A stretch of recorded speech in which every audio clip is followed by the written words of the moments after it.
English board ಕಂಡಲ್ಲಿ Karave ಕಾರ್ಯಕರ್ತರು ದಾಳಿಯನ್ನು ಮಾಡುತ್ತಿದ್ದಾರೆ. ಲೆವೆಲಿ ರಸ್ತೆಯಲ್ಲಿ ಇಂಗ್ಲಿಷ್ ಫಲಕಗಳು ಪುಡಿ ಪುಡಿಯಾಗಿವೆ. ಶೋರೂಮ್, ಬಟ್ಟೆ ಅಂಗಡಿ ಮಳಿಗೆ, ಹಾಗೇನೆ ಬಿಲ್ಡರ್ಸ್ ಕಂಪನಿ ಯಾವುದು ಕಣ್ಣಿಗೆ ಕಾಣಿಸುತ್ತೋ ಆಂಗ್ಲ ಭಾಷೆಯ ನಾಮಫಲಕಗಳು ಅದೆಲ್ಲವನ್ನ ಕೂಡ ಹರಿದು ಹಾಕುವಂತಹ ಕೆಲಸವನ್ನು ಮಾಡುತ್ತಿದ್ದಾರೆ.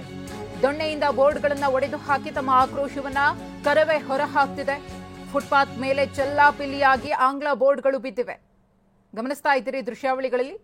ಇದು ಲಾವೆಲಿ ರೋಡ್ನ ಒಂದಷ್ಟು ಅಂಗಡಿ ಮುಂಗಟ್ಟುಗಳಿಗೆ ಯಾವ ರೀತಿಯಾಗಿ ಕರವೇ ಕಾರ್ಯಕರ್ತರು ಶಾಕ್ ಕೊಟ್ಟಿದ್ದಾರೆ, ತಮ್ಮ ಆಕ್ರೋಶವನ್ನ ಹೇಗೆ ಹೊರಹಾಕಿದ್ದಾರೆ ಅನ್ನೋ ದೃಶ್ಯಾವಳಿಗಳು. ಈ ಬಗ್ಗೆ ನಮ್ಮ ಪ್ರತಿನಿಧಿ ಅನಿಲ್ ಒಂದು ಪ್ರತ್ಯಕ್ಷ ವರದಿ ಕೊಟ್ಟಿದ್ದಾರೆ, ನೋಡೋಣ. ಅಂಗಡಿಗಳ ಮೇಲೆ ಕನ್ನಡ ನಾಮಫಲಕವನ್ನ ಬಳಕೆ ಮಾಡದಂತ ವಿರುದ್ಧ ಈಗ ಕರವೇ ಕಾರ್ಯಕರ್ತರು ಪ್ರತಿಭಟನೆ ಕೂಡ ಮಾಡ್ತಾ ಇರುವಂತದ್ದು. ಬೆಂಗಳೂರಿನ ಹಲವೆಡೆ ಪ್ರತಿಭಟನೆ ಕೂಡ ಮಾಡ್ತಾ ಇದ್ದಾರೆ, ಆಕ್ರೋಶ ಕೂಡ ಹೊರ ಹಾಕ್ತಾ ಇರುವಂತದ್ದು. ನಾನೀಗ ಬೆಂಗಳೂರಿನ MG ರಸ್ತೆಯಲ್ಲಿ ರಾವೆಲ್ ರಸ್ತೆಯಲ್ಲಿ ಇದ್ದೀನಿ. ಇಲ್ಲಿ ಪ್ರಮುಖವಾಗಿ ಮ್ಯಾಕ್ಸಿಮಮ್ ಒಂದು ಕಂಪನಿ ಇದೆ, ಇಲ್ಲೂ ಕೂಡ ಒಂದು ಕನ್ನಡವನ್ನ ಕಡೆಗಣಿಸಿರುವಂತದ್ದು. ಇಲ್ಲಿ ಇದಕ್ಕೆ ಕನ್ನಡಿಗರು ಯಾವ ರೀತಿ ಆಕ್ರೋಶನ ಹೊರ ಹಾಕಿದ್ದಾರೆ ಅಂತಂದ್ರೆ ಪ್ರಮುಖವಾಗಿ ಮಸಿಯನ್ನ ಬಳಿಯೋದ್ರ ಮೂಲಕ ಒಂದು ಆಕ್ರೋಶನ ಕೂಡ ಹೊರ ಹಾಕಿರುವಂತದ್ದು. MG ರಸ್ತೆಯ ಹಲವು ಭಾಗದಲ್ಲಿ ಇದೇ ರೀತಿಯಾದಂತಹ ಒಂದು ಬುದ್ಧಿಯನ್ನು ಕೂಡ ಕನ್ನಡಿಗರು ಕಲಿಸುವಂತ ಕೆಲಸವನ್ನು ಕೂಡ ಮಾಡ್ತಿರುವಂತದ್ದು. ಎಲ್ಲ ಅಂಗಡಿಯ ಒಂದು ನಾಮಫಲಕ ಏನಿದೆ ಇಂಗ್ಲಿಷ್ ಅಲ್ಲಿ ಇತ್ತು ಅದನ್ನ ಕೂಡ ಪುಡಿ ಪುಡಿ ಮಾಡುವಂತ ಒಂದು ದೃಶ್ಯಗಳಲ್ಲಿ ಕೂಡ ತಾವು ಗಮನಿಸ್ತಾ ಇದ್ದೀರಾ. ಅಂದ್ರೆ ಈಗಾಗಲೇ ಸಾಕಷ್ಟು ಬಾರಿ ಒಂದು ನಾಮಫಲಕವನ್ನ ಕನ್ನಡ ನಾಮಫಲಕವನ್ನು ಅಳವಡಿಕೆ ಮಾಡೋ ಒಂದು ಮಾತನ್ನು ಕೂಡ ಹೇಳಿದ್ರು, ಆದ್ರೂ ಕೂಡ ಅದು ಯಾವುದೇ ರೀತಿಯಂತ ಕಾರ್ಯಗತ ಆಗಿರ್ಲಿಲ್ಲ.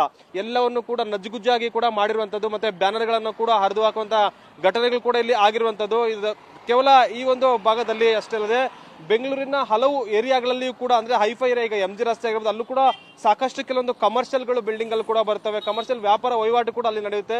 ಅದೇ ಒಂದು ಭಾಗದಲ್ಲಿ ಈ ರೀತಿ ಬಿಸಿ ಮುಟ್ಟಿಸುವಂತ ಕೆಲಸವನ್ನ ಕರವೇ ಕಾರ್ಯಕರ್ತರು ಮಾಡಿರುವಂತದ್ದು. ಅಂದ್ರೆ ಈಗ ನೋಡ್ತಿರ್ಬೋದು ಇಲ್ಲಿ ಕೂಡ ದೃಶ್ಯಾವಳಿಗಳಲ್ಲಿ ಅಂದ್ರೆ ಹಕೀಮ್ಸ್ ಸೆಂಟರ್ ಅಂತ ಇದೆ, ಇಲ್ಲೂ ಕೂಡ ಬಹುಮುಖ್ಯವಾಗಿ ಹೆಚ್ಚಳವಾಗಿ ಇಂಗ್ಲಿಷ್ ಅನ್ನೇ ಕೂಡ ಬಳಕೆ ಮಾಡಿರುವಂತದ್ದು. ಇದರಿಂದ ಆಕ್ರೋಶಗೊಂಡಂತ ಕನ್ನಡಿಗರು ಮತ್ತೆ ಕರವೇ ಕಾರ್ಯಕರ್ತರು ಬ್ಯಾನರ್ ಗಳನ್ನ ಕೂಡ ಹರಿದಿರುವಂತದನ್ನ ಕೂಡ ದೃಶ್ಯಗಳಲ್ಲಿ ತಾವು ಗಮನಿಸ್ತಾ ಇದ್ದೀರಾ. ಅಂದ್ರೆ ಫುಲ್ ಕಂಪ್ಲೀಟ್ ಆಗಿ ಅದನ್ನ ಚೂರ್ ಮಾಡಿದ್ದಾರೆ. ಅಂದ್ರೆ ಚೂರ್ ಮಾಡೋದಲ್ಲದೆ ಇವರಿಗೆ ಒಂದು ಎಚ್ಚರಿಕೆಯನ್ನ ಕೂಡ ಕೊಟ್ಟು ಹೋಗಿದ್ದಾರೆ. ಮತ್ತೆ ಇದನ್ನ ಕನ್ನಡ ನಾಮಫಲಕವನ್ನ ಅಳವಡಿಕೆ ಮಾಡಿ ಯಾವುದೇ ರೀತಿಯಾಗಿ ಅಂದ್ರೆ ಈಗ ಸರ್ಕಾರದ ಆದೇಶ ಏನಿದೆ ಅದರಂತೆ ಕೂಡ ಫಾಲೋ ಮಾಡಿ ಒಂದು ಮಾತನ್ನು ಕೂಡ ಅವರಿಗೆ ಎಚ್ಚರಿಕೆಯ ಸಂದೇಶವನ್ನು ಕೂಡ ಕೊಟ್ಟು ಹೋಗಿರುವಂತ. ಜೊತೆಗೆ ಈಗ ಪಕ್ಕದಲ್ಲೇ ಒಂದು ಬಟ್ಟೆಯ ಮಳಿಗೆ ಇದೆ, ಅಲ್ಲೂ ಕೂಡ ಒಂದು ಮಸಿ ಬಳಿಯುವಂತ ಕೆಲಸವನ್ನು ಕೂಡ ಆಗಿರುವಂತದ್ದು. ನಿಮ್ಮ ಒಂದು ಅಂಗಡಿಯ ಹೆಸರನ್ನಾದ್ರೂ ಕೂಡ ಒಂದು ಕನ್ನಡದಲ್ಲಿ ಅಳವಡಿಕೆ ಮಾಡಿ, ಎಲ್ಲ ಒಂದ್ ಕಡೆ ಕನ್ನಡವನ್ನ ಮೂಲೆಯಲ್ಲಿ ಹಾಕಿ ಕನ್ನಡಕ್ಕೆ ಒಂದು ಅವಮರ್ಯಾದೆ ಮಾಡಬೇಡಿ, ಕನ್ನಡಕ್ಕೆ ತನ್ನದೇ ಆದಂತ ಒಂದು ಸ್ಥಾನಮಾನ ಇದೆ, ಅದನ್ನ ಉಳಿಸಿ ಅನ್ನೋ ಒಂದು ಮಾತನ್ನು ಕೂಡ ಹೇಳಿರುವಂತದ್ದು. ಕ್ಯಾಮರಾ ಪರ್ಸನ್ ಮಹೇಂದ್ರ ಜೊತೆ ಅನಿಲ್ ಕಲ್ಕೆರೆ, TV9 ಬೆಂಗಳೂರು.